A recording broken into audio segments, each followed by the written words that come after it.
masalah jadi orang terkenal maupun tidak. Di sini dicontohkan Imam Ghazali di halaman 367 di kitab saya 367 juznya 3 di kitab Ihya Ulumuddin. Di sini beliau cerita betapa untuk menjaga ikhlas sebaiknya orang itu tidak terkenal, tidak syuhrah, tidak terkenal. Oke, itu kita sepakat ya, karena kalau terkenal mungkin orang dipaksa publik dengan tanda kutip untuk selalu berbuat baik, tapi karena jaim lah, jaga image atau apa. Tapi ketika dibalik pertanyaannya, kamu rela yang terkenal itu orang nggak benar, sementara yang orang benar itu nggak terkenal. Lalu masyarakat tahunya yang tidak benar. Kalau pertanyaannya dibalik gitu, orang baik wajib terkenal enggak? Kalau pertanyaannya dibalik seperti itu, dokter yang benar tidak terkenal, yang malpraktek terkenal. Kamu ingin kondisi seperti itu?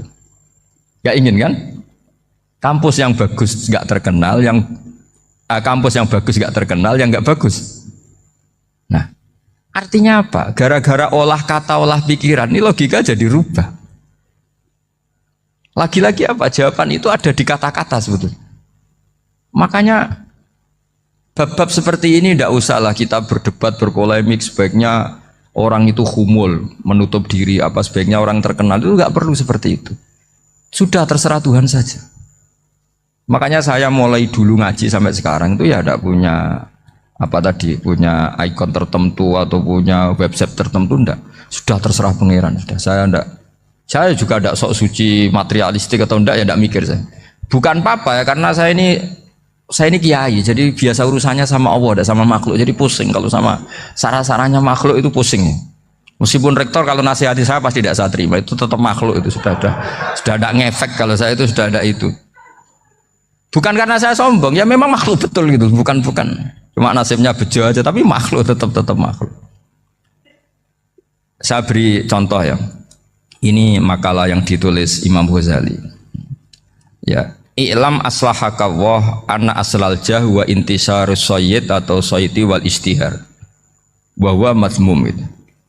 Balil mahmudu al-khumulu illa man saharahu wa ta'ala linasri dini min ghairi takallufi talabi syuhrati minhu. Jadi kalau kamu ingin ibadah kamu selamat, ya kamu jangan terkenal. Tapi resikonya adalah kalau kebaikan itu tidak terkenal, maka gak dikenali. Kalau gak dikenali berarti masyarakat hanya punya percontohan yang tidak baik, karena yang baik tidak terkenal. Jadi itulah ulama-ulama dulu. Jadi apa-apa itu dibanding-bandingkan. Kemudian nanti kelihatan, jawabannya itu kelihatan. Jadi ulama dulu itu biasa ngarang misalnya afatun nikah, sisi negatifnya nikah. Harus ngurmat istri, harus macam-macam, kalau terlantar itu ya dosa. Seperti tadi Pak Marsudi cerita, kalau orang ngapalkan Quran itu takut lupa, kalau lupa itu jadi dosa. Pertanyaannya, kalau semua orang takut lupa, takut dosa, semua orang nggak hafal Quran karena potongan-potongan lupa. Cara berpikir tidak seperti itu. Kalau berpikir ya namanya hafalan, ya inginnya hafal, kan nggak ingin lupa. Lah nanti kalau takdirnya lupa karena hal-hal yang dimaklumi oleh syariat itu nggak yang termasuk dosa. Yang dosa itu lupa takliwiri udhrin syar'iyyan, lupa yang tidak ada sebab yang apa? Syar'i. Tapi lupa bawaan EQ-nya tidak bagus, lupa bawaan sering dibentak. Oh itu nggak masalah karena bawaannya orang tertekan itu ya lupa. Coba kamu hafal Quran, terus punya kredit jatuh tempo, pas hari itu aku yakin nggak cerdas sudah.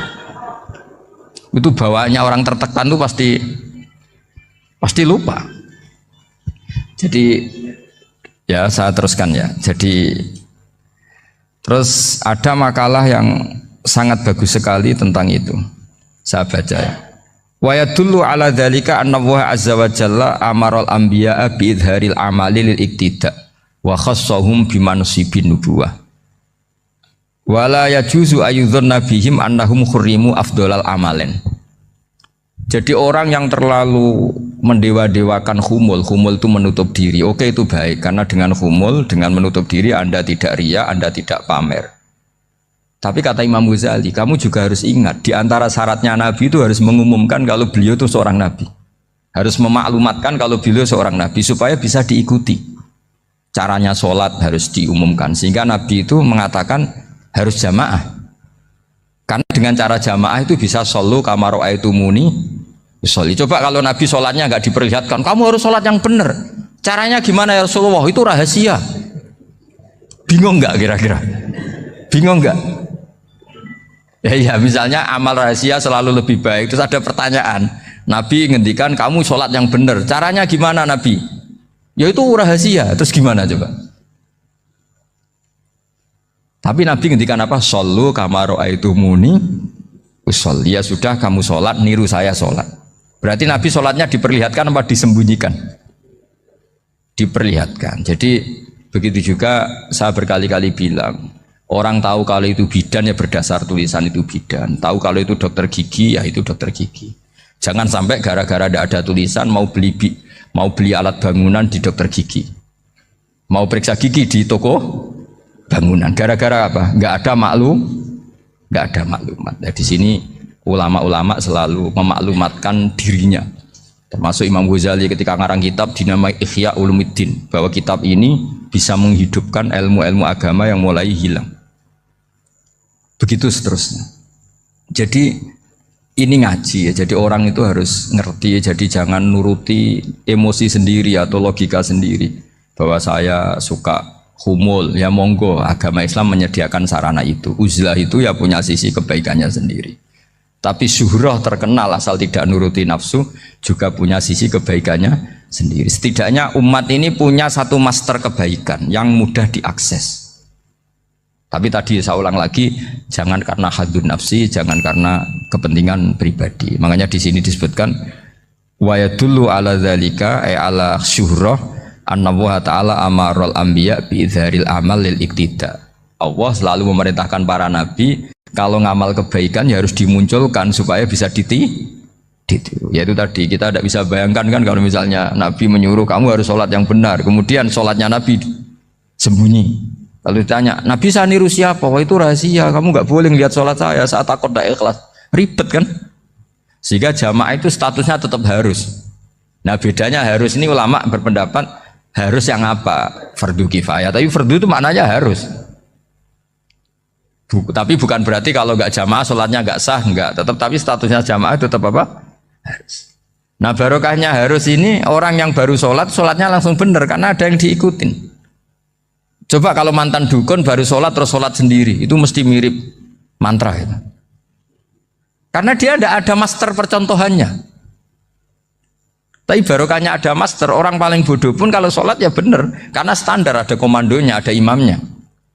Sehingga Imam Ahmad malah berpikir keras, syarat sahnya sholat itu harus jamaah. Cara pikirannya Imam Ahmad keras sekali beliau. Sehingga kalau orang sholat sendiri kok ada orang lain yang maunya berjamaah harus bayar, orang itu harus bayar demi sahnya sholat. Itu madzhabnya Imam Ahmad. Tapi kalau madzhab Syafi'i hanya mengatakan itu fardu kifayah, yang kalau satu komunitas gak mau melakukan semuanya apa? Dosa. Ya jadi ini sebelum sesi ringan tanya jawab, hanya 2 saja tanyanya, nggak boleh banyak-banyak, nanti nggak pulang-pulang saya. Jadi tak baca lagi biar dapat berkahnya Imam Ghazali. Wa qala qaumun asirru afdalu minal alaniyati.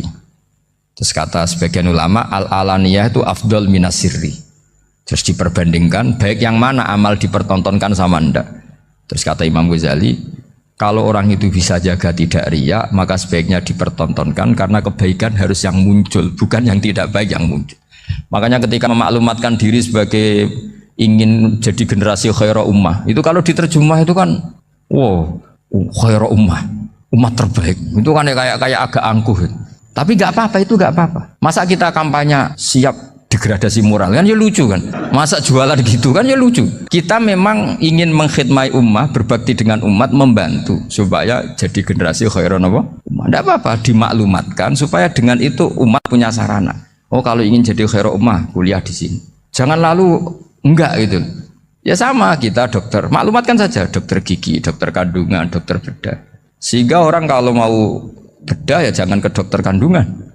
Jadi barokahnya maklumat ya. Jadi saya mohon sekali ini, saya sendiri sebetulnya orang yang nggak siap terkenal sebetulnya, tapi ya sudah terserah Allah saja. Kalau itu cara Allah menyebar kebaikan, ya monggo. Pokoknya kita tawakal saja sama Allah Subhanahu wa taala.